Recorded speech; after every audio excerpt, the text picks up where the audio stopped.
আসসালামু আলাইকুম। এখন আমি আমার মুরগিকে দুপুরের খাবার দিলাম। খাবার দিলে একটা জিনিস লক্ষ্য করতে হবে, সব মুরগিগুলো পাত্রের কাছে থাকে কিনা। আমার মুরগির খাবার প্রায় শেষ।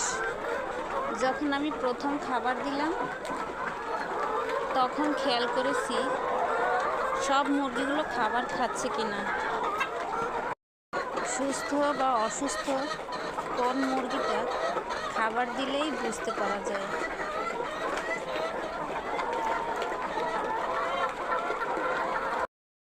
দুই দিন আগে ভিডিওতে আমি একটি ঠান্ডা লাগা মুরগি দেখিয়েছিলাম।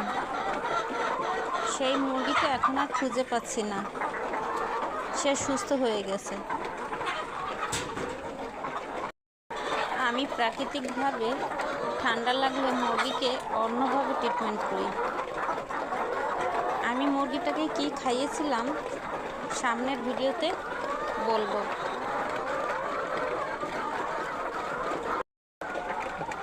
আজ এ পর্যন্ত, আল্লাহ হাফেজ।